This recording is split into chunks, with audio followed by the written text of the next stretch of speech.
Lini masa media sosial kemarin diramaikan dengan tagar nyala untuk Yuyun. Netizen mengecam perilaku keji 14 pria yang memperkosa Yuyun di sebuah desa terpencil di Bengkulu. Keluarga sebelumnya melaporkan Yuyun hilang dan belum pulang sekolah. 2 hari kemudian, jasad Yuyun ditemukan dalam kondisi mengenaskan. Saya bersama Yuyun. Saya bersama Yuyun. Pengguna media sosial menyatakan kegelisahannya terkait kasus Yuyun, remaja yang tewas setelah diperkosa 14 pria di sebuah desa terpencil di Bengkulu kemarin. Tagar nyala untuk Yuyun sambung menyambung disebarkan lewat media sosial untuk menunjukkan simpati mereka atas kasus ini. Aparat Polres Rejang Lebong Curup dan Polsek Padang Ulat Tanding Bengkulu bergerak cepat mengungkap tabir di balik penemuan jenazah remaja yang diketahui bernama Yuyun. Siswa di SMPN 51 Atap Desa Kasih Kasubun, Kecamatan Padang Ulat Tanding, Kabupaten Rejang Lebong, Bengkulu. Korban ditemukan dalam kondisi terikat dan tanpa busana. Sejumlah tubuh korban juga banyak ditemukan bekas luka dan bekas kekerasan seksual. Polisian kemudian menangkap 12 dari 14 pelaku pemerkosaan dan pembunuhan Yuyun. 2 pelaku masih dalam pengejaran polisi. Mirisnya, 7 orang pelaku masih di bawah umur. Dan ini sangat memilukan. Karena apa? Karena korban adalah seorang siswa yang masih sekolah, umur 15 tahun, diperkosa secara bergantian, beramai-ramai. Yang lebih memilukan lagi, saat mencari anak yang hilang ini, ikut juga. Kemudian pada saat menguburkan, ikut juga, melayat ikut juga. Ini sangat memilukan. Mereka-mereka ini sudah harus dihukum yang layak lah. Kita ungkap 12 ya, 12 orang dan masih ada beberapa orang lagi yang akan kita kejar ya, akan kita tangkap. Mereka-mereka ini sudah harus dihukum yang layak lah. Kejadian ini bermula dari pelaku yang tengah berpesta minuman keras jenis tuak. Dalam pengaruh minuman keras, para tersangka kemudian memerkosa Yuyun yang sedang berjalan kaki dari sekolah menuju rumahnya. Naas, Yuyun tak dapat melawan. Para tersangka dengan keji bergantian memerkosa Yuyun hingga nyawa Yuyun tak terselamatkan. Dari Rejang Lebong, Bengkulu, Hadi Wijaya, Metro TV. Gubernur DKI Jakarta Basuki Cahayapurnama tidak mempermasalahkan tentang tuntutan penghentian reklamasi pada aksi buruh May Day besok. Ya, Ahok menduga ada unsur politisasi terkait masuknya masalah reklamasi pada unjuk rasa buruh tahun ini. Salah satu isu yang menjadi tuntutan pada unjuk rasa buruh besok adalah tuntutan untuk penghentian reklamasi di sejumlah wilayah, termasuk di pantai utara Jakarta. Masalah reklamasi menjadi isu yang sengaja diangkat oleh kaum buruh, diantaranya oleh Kesatuan Serikat Pekerja Indonesia dan Serikat Buruh Indonesia. Menanggapi masalah tersebut, Gubernur DKI Jakarta justru mempertanyakan motif tuntutan penghentian reklamasi. Menurut Ahok, tidak ada kaitannya dengan Hari Buruh Internasional dengan masalah reklamasi ini. Ya, saya kira itu namanya hak-haknya mereka. Kok buruh hubungannya dengan reklamasi? Padahal reklamasi itu akan menciptakan lapangan kerja. Seperti udahlah, kalau dicampur-campur gitu ya susah. Balik informasi lain, keputusan mengejutkan datang dari Wali Kota Jakarta Utara Rustam Effendi. Rustam secara tiba-tiba memutuskan mengundurkan diri dari jabatannya. Benarkah pengunduran diri Rustam terkait dengan persaingan politik menjelang Pilgub DKI 2017? Menurut saya, apa yang disampaikan oleh Pak Gubernur itu, bahwa Pak Gubernur menilai kinerja saya masih kurang. Nah, kalau sebagai bawahan dinilai oleh atasan kinerjanya masih kurang, ya saya berpikir ya sudah. Wali Kota Jakarta Utara Rustam Effendi memutuskan mengundurkan diri dari jabatannya. Rustam bahkan telah berpamitan kepada Ahok dan seluruh PNS di jajaran Wali Kota Jakarta Utara. Dalam pernyataannya, Rustam memohon maaf atas kesalahannya selama menjabat sebagai Wali Kota Jakarta Utara sejak Januari 2015. Sebelum mengundurkan diri, Rustam Effendi sempat mencurahkan isi hatinya di media sosial miliknya. Dalam statusnya, Rustam mengungkapkan kekecewaan karena telah difitnah dan dianggap bersekongkol dengan pihak tertentu. Namun, sebelum menerima surat pengunduran diri, Ahok berpendapat Rustam terlalu berlebihan dalam menanggapi tudingan yang disampaikannya dalam rapim penanganan banjir. Ahok menjelaskan, tudingan bahwa Rustam bersekongkol dengan Yusril Iza Mahendra menghambat penanganan wilayah Jakarta Utara hanyalah sebuah gurauan belaka. Namun demikian, Ahok tidak menampik bahwa dalam beberapa kasus, Rustam tidak jarang enggan menjalankan perintah yang disampaikan oleh Ahok. Lagi kemarin juga saya kira beliau salah paham saja, yang lain ketawa kok, aku juga bercanda kok. Aku juga tahu dia nggak berhubungan sama Yusril. Aku cuma ketawain dia aja, yang lain ketawa. Nah makanya kalau orang main politik, perasaannya langsung kena. Kalau kita bercanda orang nggak ada kepentingan, nggak marah kok, ketawa-ketawa semua. Kakak, saya udah panggil dia berkali-kali. Pak Wali Kota ini dia udah perasaan, tau nggak? Pertama saya panggil dia itu kasus waktu KBN tenggelam. Saya bilang KBN itu di Cakung Cilincing, itu nggak mungkin tenggelam. Pasti ada yang nyumbatin saluran. Karena laut nggak pasang. Dia bilang laut pasang nggak turun, coba lu lihat. Itu pertama. Saya panggil dia. Saya bilang, kamu jangan terlalu banyak main-main politik loh, saya bilang. Kini Ahok mengaku telah menerima surat pengunduran diri Wali Kota Jakarta Utara Rustam Effendi. Sebagai pengganti Rustam, Ahok menunjuk Wakil Wali Kota Jakarta Utara sebagai pejabat sementara Wali Kota Jakarta Utara. Dari Jakarta, Tim Liputan Metro TV. Mantan Gubernur DKI Jakarta yang kini menjadi Kepala Badan Intelijen Negara Sutioso angkat bicara soal sikap Wali Kota Jakarta Utara Rustam Effendi yang mengundurkan diri. Sutioso yang akrab dipanggil Bang Yos mengingatkan pemimpin itu harus mengedepankan hati. Apa nih, Pak? Menurut mantan Gubernur DKI Jakarta, apa yang pernah dilakukan Bang Yos dengan Gubernur DKI Jakarta saat ini Basuki Cahayapurnama tidak bisa disamakan. Seorang Ahok memiliki gaya kepemimpinan tersendiri. Namun Bang Yos mengungkapkan, meski dirinya berlatar belakang militer, Bang Yos tidak memimpin ala militer. Rustam Effendi mengundurkan diri dari Wali Kota Jakarta Utara setelah mengaku kinerjanya dalam setahun terakhir kurang memuaskan. Rustam mengirimkan surat pengunduran dirinya kepada Gubernur DKI Jakarta Basuki Cahayapurnama pada Senin kemarin.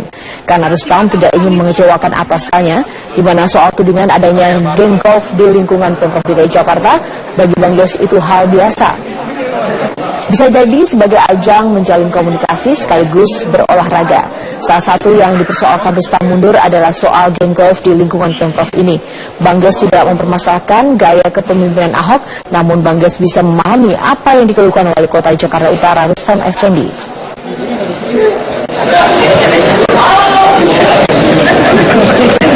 Karena dia merasa didukung banyak orang, jadi dia merasa panas, Pak. Ya gimana Pak dengan pernyataan itu, Pak?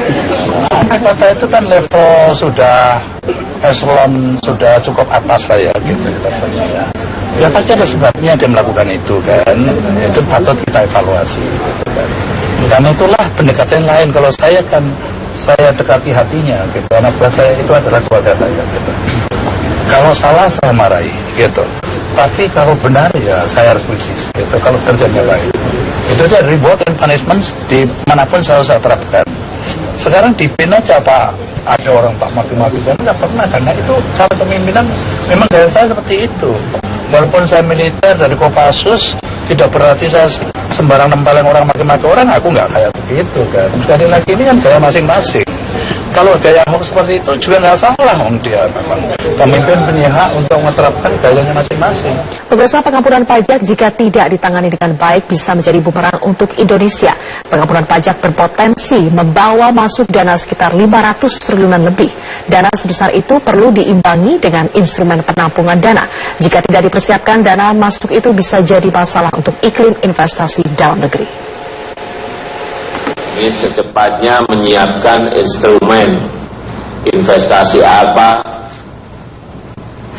yang naik tangan harus kita persiapkan apabila harus uang masuk itu benar-benar pada posisi yang berbondong-bondong, yang besar-besaran, baik investasi portofolio maupun investasi langsung. Persiapkan Pak Menteri Keuangan melapor. Inilah pesan Presiden Joko Widodo menyambut rancangan undang-undang pengampunan pajak atau tax amnesty yang ditargetkan akan sah pada akhir bulan ini. Nantinya kebijakan tax amnesty membuka kesempatan pendaftaran hingga 31 Desember 2016. Ketua Otoritas Jasa Keuangan Mulyaman Haddad setuju. Dana hasil kebijakan teks amnesti diarahkan ke sektor produktif jangka panjang, misalnya investasi di sektor infrastruktur atau perbankan.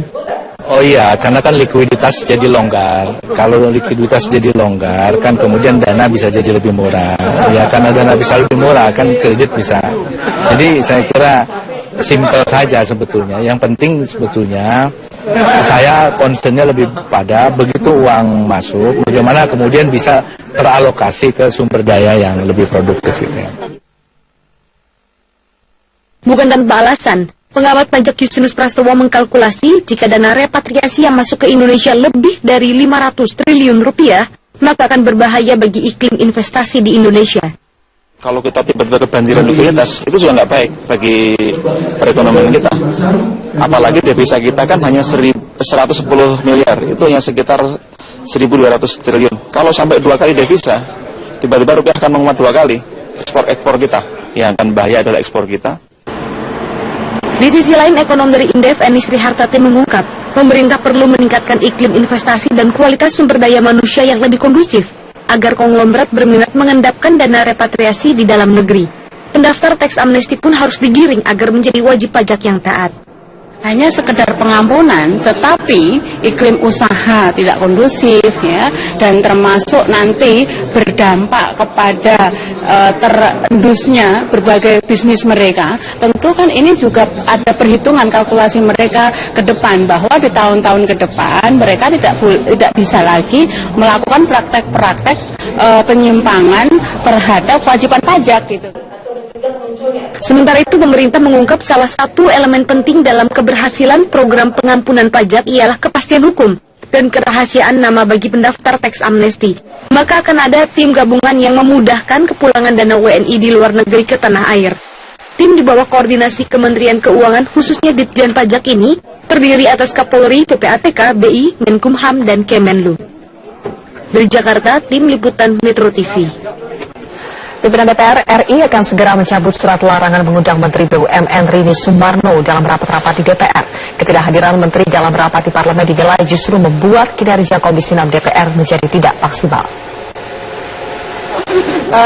Memang kami sudah rekomendasi Panitia Khusus Pelindo II yang melarang mengundang Menteri BUMN dalam rapat-rapat yang digelar di Parlemen berdampak pada terganggunya koordinasi antara kementerian dengan DPR.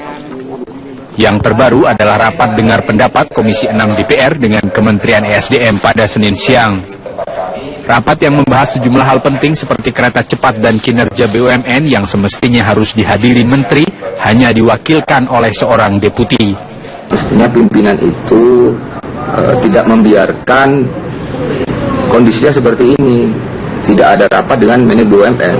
Coba bayangkan nanti kalau turun sudah draft APBNP perubahan, kan tidak bisa itu dilakukan tanpa kehadiran seorang menteri, atau nanti bisa diwakilkan oleh menteri Menko-nya untuk bicara dengan Komisi 6. Ini kan kemudian menjadi tidak dalam hubungan kerja ini menjadi terganggu. Terkait hal ini, Wakil Ketua DPR Agus Hermanto mengatakan akan segera mencabut surat larangan mengundang Menteri BUMN Rini Sumarno dalam rapat di DPR. Langkah tersebut akan dilakukan setelah berkoordinasi dengan pimpinan Pansus Pelindo II. Mungkin tidak terlalu lama lagi juga surat yang intinya melarang Komisi 6 melaksanakan pengawasan dengan Menteri BUMN itu barangkali ini akan diselesaikan, tentunya dengan didahului dengan, karena waktu itu referensinya dari Pansus Pelindo II, sehingga kita ingin membicarakan lebih detail dengan Pansus Pelindo II. Sebelumnya DPR melalui rapat paripurna pada Desember lalu menyatakan menyetujui rekomendasi Panitia Khusus atau Pansus Pelindo II. Pansus Pelindo dalam rekomendasinya meminta Presiden memecat Menteri BUMN Rini Sumarno karena disebut melanggar konstitusi dan perundang-undangan dalam kasus Pelindo II. Rekomendasi ini kemudian ditindaklanjuti oleh pimpinan DPR yang ditandatangani oleh Wakil Ketua DPR Fadlizon yang melarang mengundang Menteri Rini Sumarno dalam rapat-rapat di DPR. Tim Liputan Metro TV. pelabuhan Indonesia. Pemirsa, pengampunan pajak jika tidak ditangani dengan baik bisa menjadi bumerang untuk Indonesia. Pengampunan pajak berpotensi membawa masuk dana sekitar 500 triliunan lebih. Dana sebesar itu perlu diimbangi dengan instrumen penampungan dana. Jika tidak dipersiapkan, dana masuk itu bisa jadi masalah untuk iklim investasi dalam negeri. Ingin secepatnya menyiapkan instrumen investasi apa yang naik ke tangan harus kita persiapkan apabila arus uang masuk itu benar-benar pada posisi yang berbondong-bondong, yang besar-besaran, baik investasi portofolio maupun investasi langsung. Saya persiapkan Pak Menteri Keuangan melaporkan. Inilah pesan Presiden Joko Widodo menyambut rancangan undang-undang pengampunan pajak atau teks amnesti yang ditargetkan akan sah pada akhir bulan ini. Nantinya kebijakan teks amnesti membuka kesempatan pendaftaran hingga 31 Desember 2016. Ketua Otoritas Jasa Keuangan Mulyaman Haddad setuju. Dana hasil kebijakan teks amnesti diarahkan ke sektor produktif jangka panjang, misalnya investasi di sektor infrastruktur atau perbankan. Oh iya, karena kan likuiditas jadi longgar. Kalau likuiditas jadi longgar, kan kemudian dana bisa jadi lebih murah. Ya, karena dana bisa lebih murah, kan kredit bisa. Jadi saya kira simpel saja sebetulnya. Yang penting sebetulnya saya concernnya lebih pada begitu uang masuk, bagaimana kemudian bisa teralokasi ke sumber daya yang lebih produktif ini. Bukan tanpa alasan, pengamat pajak Justinus Prastowo mengkalkulasi jika dana repatriasi yang masuk ke Indonesia lebih dari 500 triliun rupiah, maka akan berbahaya bagi iklim investasi di Indonesia. Kalau kita tiba-tiba kebanjiran likuiditas, itu juga nggak baik bagi perekonomian kita. Apalagi devisa kita kan hanya 110 miliar, itu hanya sekitar 1.200 triliun. Kalau sampai 2 kali devisa, tiba-tiba rupiah akan menguat 2 kali ekspor kita. Yang akan bahaya adalah ekspor kita. Di sisi lain, ekonom dari Indef, Eni Sri Hartati mengungkap, pemerintah perlu meningkatkan iklim investasi dan kualitas sumber daya manusia yang lebih kondusif, agar konglomerat berminat mengendapkan dana repatriasi di dalam negeri. Pendaftar teks amnesti pun harus digiring agar menjadi wajib pajak yang taat. Hanya sekedar pengampunan, tetapi iklim usaha tidak kondusif, ya, dan termasuk nanti berdampak kepada terendusnya berbagai bisnis mereka. Tentu kan ini juga ada perhitungan kalkulasi mereka ke depan, bahwa di tahun-tahun ke depan mereka tidak bisa lagi melakukan praktek-praktek penyimpangan terhadap kewajiban pajak gitu. Sementara itu, pemerintah mengungkap salah satu elemen penting dalam keberhasilan program pengampunan pajak ialah kepastian hukum dan kerahasiaan nama bagi pendaftar teks amnesti. Maka akan ada tim gabungan yang memudahkan kepulangan dana WNI di luar negeri ke tanah air. Tim di bawah koordinasi Kementerian Keuangan khususnya Ditjen Pajak ini terdiri atas Kapolri, PPATK, BI, Menkumham, dan Kemenlu. Dari Jakarta, tim liputan Metro TV. Joko Widodo mengumumkan paket ekonomi ke-12 di Istana Merdeka. Paket kebijakan ekonomi ke-12 ini fokus pada kemudahan izin mendirikan usaha kecil dan menengah. Pengumuman paket kebijakan ekonomi dilakukan usai Presiden memimpin rapat terbatas mengenai Pagu Indikatif 2017. Menteri Koordinator Perekonomian Darmin Nasution mengatakan fokus paket kebijakan ekonomi ke-12 ini pada kemudahan izin usaha kecil dan menengah. Darmin mencontohkan untuk pengurusan izin usaha menengah yang sebelumnya bisa memakan waktu bertahun-tahun, bahkan bisa di atas 3 tahun, saat ini hanya butuh waktu sekitar 4 bulan saja. Sementara itu dalam rapat terbatas, Presiden membahas peningkatan pelayanan publik, terutama terkait pelayanan di imigrasi, pembuatan KTP, SIM, STNK, juga BPKB yang masih banyak dikeluhkan oleh masyarakat. Tadi Bapak Presiden sudah membangun usaha UKM, tapi ya bukan usaha besar, itu dari awal sampai akhir itu puluhan. Bagaimana caranya memudahkannya, total hari yang harus digunakan untuk membuat satu usaha menengah di Indonesia. Tadinya itu beberapa tahun, ya, beberapa tahun. Ya, tentu ada yang bisa sekaligus dijalankan, bisa, sehingga nggak harus 3 tahun juga secara secara waktunya gitu. Nah sekarang dia dipermudah menjadi 100 hari, 4 bulan. Apa nih Pak?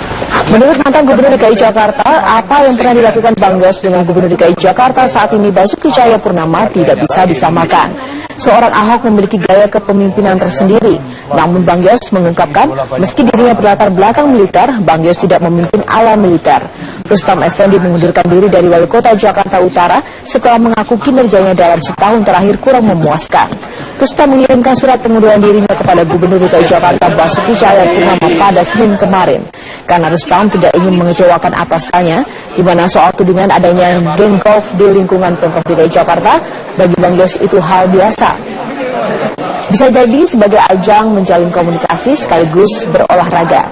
Salah satu yang dipersoalkan Rustam mundur adalah soal geng golf di lingkungan Pemprov ini. Bang Yos tidak mempermasalahkan gaya kepemimpinan Ahok, namun Bang Yos bisa memahami apa yang dikeluhkan Wali Kota Jakarta Utara Rustam Effendi.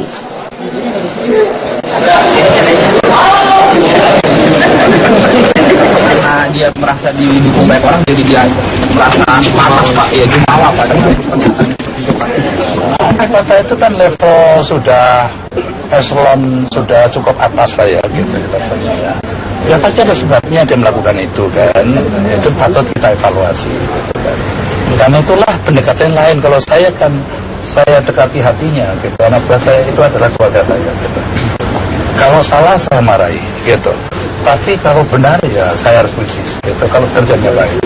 Itu aja reward and punishment di manapun saya terapkan. Sekarang di PIN aja Pak, ada orang tak maki-maki, dan tidak pernah, karena itu cara kepemimpinan memang gaya saya seperti itu. Walaupun saya militer dari Kopassus, tidak berarti saya sembarang nempelin orang maki-maki orang, aku nggak kayak begitu kan. Sekali lagi ini kan gaya masing-masing. Kalau gaya Ahok seperti itu juga nggak salah, dia memang pemimpin punya hak untuk menerapkan gayanya masing-masing. Pemirsa, pengampunan pajak jika tidak ditangani dengan baik bisa menjadi bumerang untuk Indonesia. Pengampunan pajak berpotensi membawa masuk dana sekitar 500 triliunan lebih. Dana sebesar itu perlu diimbangi dengan instrumen penampungan dana. Jika tidak dipersiapkan, dana masuk itu bisa jadi masalah untuk iklim investasi dalam negeri. Ingin secepatnya menyiapkan instrumen investasi apa yang harus kita persiapkan apabila harus uang masuk itu benar-benar pada posisi yang berbondong-bondong, yang besar-besaran, baik investasi portofolio maupun investasi langsung. Persiapkan Pak Menteri Keuangan melapor. Inilah pesan Presiden Joko Widodo menyambut rancangan undang-undang pengampunan pajak atau teks amnesti yang ditargetkan akan sah pada akhir bulan ini. Nantinya kebijakan teks amnesti membuka kesempatan pendaftaran hingga 31 Desember 2016. Ketua Otoritas Jasa Keuangan Mulyaman Haddad setuju. Dana hasil kebijakan teks amnesti diarahkan ke sektor produktif jangka panjang, misalnya investasi di sektor infrastruktur atau perbankan. Hak-haknya mereka, kok buruh hubungannya dengan reklamasi, padahal reklamasi itu akan menciptakan lapangan kerja, properti. Udahlah, kalau dicampur-campur gitu ya susah. Balik informasi lain, keputusan mengejutkan datang dari Wali Kota Jakarta Utara Rustam Effendi. Rustam secara tiba-tiba memutuskan mengundurkan diri dari jabatannya. Benarkah pengunduran diri Rustam terkait dengan persaingan politik menjelang Pilgub DKI 2017? Menurut saya, apa yang disampaikan oleh Pak Gubernur itu bahwa Pak Gubernur menilai kinerja saya masih kurang. Nah, kalau sebagai bawahan dinilai oleh atasan kinerjanya masih kurang, ya saya berpikir ya sudah. Wali Kota Jakarta Utara Rustam Effendi memutuskan mengundurkan diri dari jabatannya. Rustam bahkan telah berpamitan kepada Ahok dan seluruh PNS di jajaran Wali Kota Jakarta Utara. Dalam pernyataannya, Rustam memohon maaf atas kesalahannya selama menjabat sebagai Wali Kota Jakarta Utara sejak Januari 2015. Sebelum mengundurkan diri, Rustam Effendi sempat mencurahkan isi hatinya di media sosial miliknya. Dalam statusnya, Rustam mengungkapkan kekecewaan karena telah difitnah dan dianggap bersekongkol dengan pihak tertentu. Namun, sebelum menerima surat pengunduran diri, Ahok berpendapat Rustam terlalu berlebihan dalam menanggapi tudingan yang disampaikannya dalam rapim penanganan banjir. Ahok menjelaskan, tudingan bahwa Rustam bersekongkol dengan Yusril Iza Mahendra menghambat penanganan wilayah Jakarta Utara hanyalah sebuah gurauan belaka. Namun demikian, Ahok tidak menampik bahwa dalam beberapa kasus, Rustam tidak jarang enggan menjalankan perintah yang disampaikan oleh Ahok. Lagi kemarin juga saya kira beliau salah paham saja, yang lain ketawa kok, aku juga bercanda kok. Aku juga tahu dia nggak pernah hubungan sama Yusril.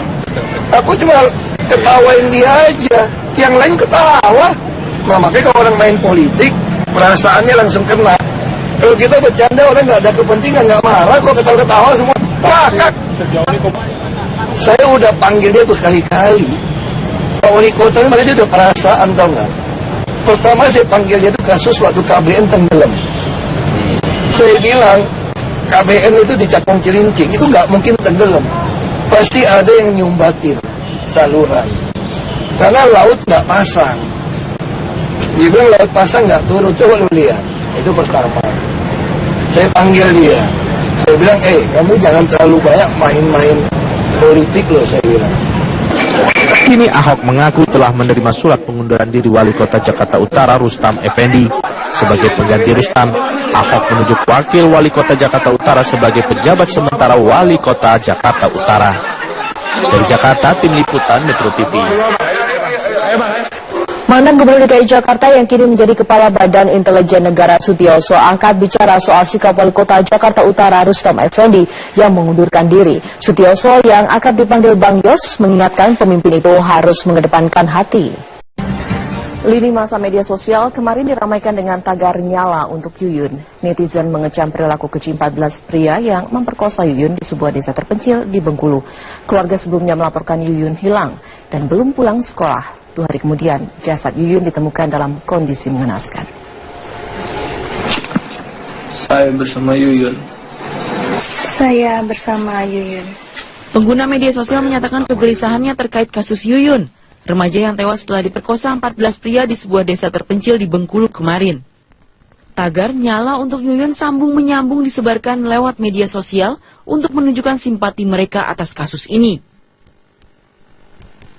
Aparat Polres Rejang Lebong Curup dan Polsek Padang Ulat Tanding Bengkulu bergerak cepat mengungkap tabir di balik penemuan jenazah remaja yang diketahui bernama Yuyun.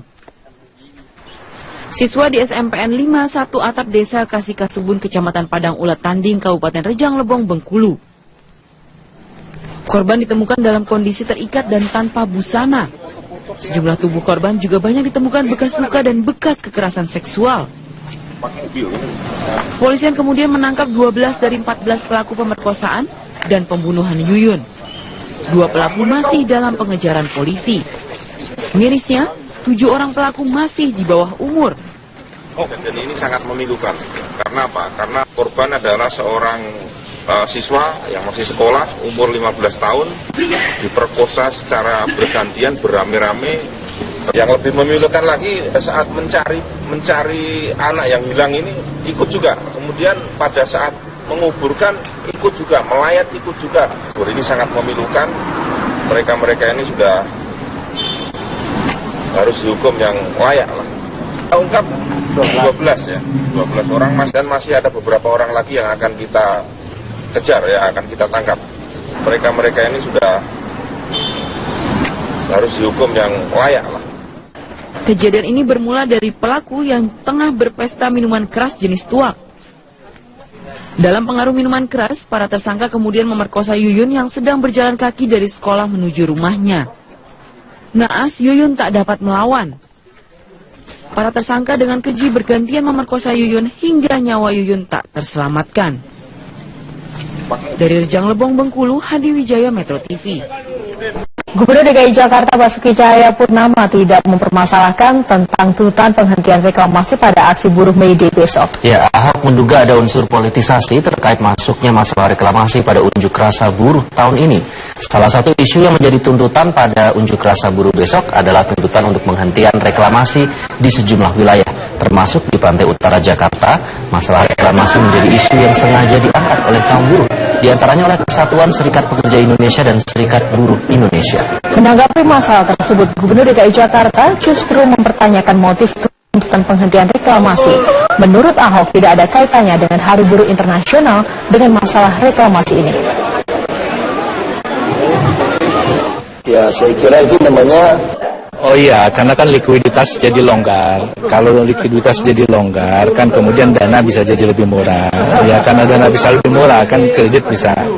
Jadi saya kira simpel saja sebetulnya. Yang penting sebetulnya saya concernnya lebih pada begitu uang masuk, bagaimana kemudian bisa teralokasi ke sumber daya yang lebih produktif itu. Bukan tanpa alasan, pengamat pajak Justinus Prastowo mengkalkulasi jika dana repatriasi yang masuk ke Indonesia lebih dari 500 triliun rupiah, maka akan berbahaya bagi iklim investasi di Indonesia. Kalau kita tiba-tiba kebanjiran likuiditas, itu juga nggak baik bagi perekonomian kita. Apalagi devisa kita kan hanya 110 miliar, itu hanya sekitar 1.200 triliun. Kalau sampai 2 kali devisa, tiba-tiba rupiah akan menguat 2 kali. Ekspor kita, yang akan bahaya adalah ekspor kita. Di sisi lain, ekonom dari Indef, Eni Sri Hartati mengungkap, pemerintah perlu meningkatkan iklim investasi dan kualitas sumber daya manusia yang lebih kondusif, agar konglomerat berminat mengendapkan dana repatriasi di dalam negeri. Pendaftar teks amnesti pun harus digiring agar menjadi wajib pajak yang taat. Hanya sekedar pengampunan, tetapi iklim usaha tidak kondusif, ya, dan termasuk nanti berdampak kepada terendusnya berbagai bisnis mereka. Tentu kan ini juga ada perhitungan kalkulasi mereka ke depan, bahwa di tahun-tahun ke depan mereka tidak bisa lagi melakukan praktek-praktek penyimpangan terhadap kewajiban pajak gitu. Sementara itu, pemerintah mengungkap salah satu elemen penting dalam keberhasilan program pengampunan pajak ialah kepastian hukum dan kerahasiaan nama bagi pendaftar teks amnesti. Maka akan ada tim gabungan yang memudahkan kepulangan dana WNI di luar negeri ke tanah air. Tim di bawah koordinasi Kementerian Keuangan, khususnya Ditjen Pajak ini, terdiri atas Kapolri, PPATK, BI, Menkumham, dan Kemenlu. Dari Jakarta, tim liputan Metro TV. Pimpinan DPR RI akan segera mencabut surat larangan mengundang Menteri BUMN Rini Sumarno dalam rapat-rapat di DPR. Ketidakhadiran Menteri dalam rapat di Parlemen dinilai justru membuat kinerja Komisi 6 DPR menjadi tidak maksimal.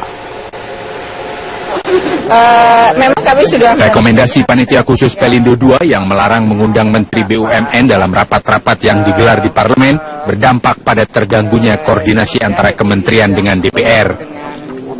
Yang terbaru adalah rapat dengar pendapat Komisi 6 DPR dengan Kementerian ESDM pada Senin siang. Rapat yang membahas sejumlah hal penting seperti kereta cepat dan kinerja BUMN yang semestinya harus dihadiri menteri hanya diwakilkan oleh seorang deputi. Mestinya pimpinan itu tidak membiarkan kondisinya seperti ini. Tidak ada rapat dengan BUMN. Coba bayangkan nanti kalau turun sudah draft APBNP perubahan, kan tidak bisa itu dilakukan tanpa kehadiran seorang menteri, atau nanti bisa diwakilkan oleh menteri Menkonya untuk bicara dengan Komisi 6. Ini kan kemudian menjadi tidak dalam hubungan kerja ini menjadi terganggu. Terkait hal ini, Wakil Ketua DPR Agus Hermanto mengatakan akan segera mencabut surat larangan mengundang Menteri BUMN Rini Sumarno dalam rapat di DPR. Langkah tersebut akan dilakukan setelah berkoordinasi dengan pimpinan Pansus Pelindo II.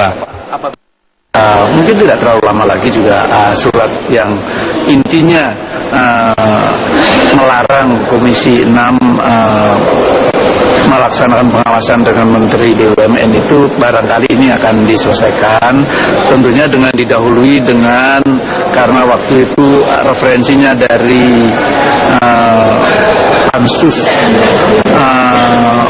Pelindo II, sehingga kita ingin membicarakan lebih detail dengan Pansus Pelindo II. Sebelumnya DPR melalui rapat paripurna pada Desember lalu menyatakan menyetujui rekomendasi Panitia Khusus atau Pansus Pelindo II. Pansus Pelindo dalam rekomendasinya meminta Presiden memecat Menteri BUMN Rini Sumarno karena disebut melanggar konstitusi dan perundang-undangan dalam kasus Pelindo II. Rekomendasi ini kemudian ditindaklanjuti oleh pimpinan DPR yang ditandatangani oleh Wakil Ketua DPR Fadlizon yang melarang mengundang Menteri Rini Sumarno dalam rapat-rapat di DPR. Tim Liputan Metro TV. Pelabuhan Indonesia. Pemirsa, pengampunan pajak jika tidak ditangani dengan baik bisa menjadi bumerang untuk Indonesia. Pengampunan pajak berpotensi membawa masuk dana sekitar 500 triliunan lebih. Dana sebesar itu perlu diimbangi dengan instrumen penampungan dana. Jika tidak dipersiapkan, dana masuk itu bisa jadi masalah untuk iklim investasi dalam negeri. Ini secepatnya menyiapkan instrumen investasi apa yang harus kita persiapkan apabila arus uang masuk itu benar-benar pada posisi yang berbondong-bondong, yang besar-besaran, baik investasi portofolio maupun investasi langsung. Persiapkan Pak Menteri Keuangan melapor. Inilah pesan Presiden Joko Widodo menyambut rancangan undang-undang pengampunan pajak atau teks amnesti yang ditargetkan akan sah pada akhir bulan ini. Nantinya kebijakan teks amnesti membuka kesempatan pendaftaran hingga 31 Desember 2016. Ketua Otoritas Jasa Keuangan Mulyaman Hadad setuju. Dana hasil kebijakan teks amnesti diarahkan ke sektor produktif jangka panjang, misalnya investasi di sektor infrastruktur atau perbankan. Oh iya, karena kan likuiditas jadi longgar. Kalau likuiditas jadi longgar, kan kemudian dana bisa jadi lebih murah. Ya, karena dana bisa lebih murah, kan kredit bisa. Jadi saya kira simpel saja sebetulnya. Yang penting sebetulnya saya concernnya lebih pada begitu uang masuk, bagaimana kemudian bisa teralokasi ke sumber daya yang lebih produktif. Ya. Bukan tanpa alasan, pengamat pajak Justinus Prastowo mengkalkulasi jika dana repatriasi yang masuk ke Indonesia lebih dari 500 triliun rupiah, maka akan berbahaya bagi iklim investasi di Indonesia.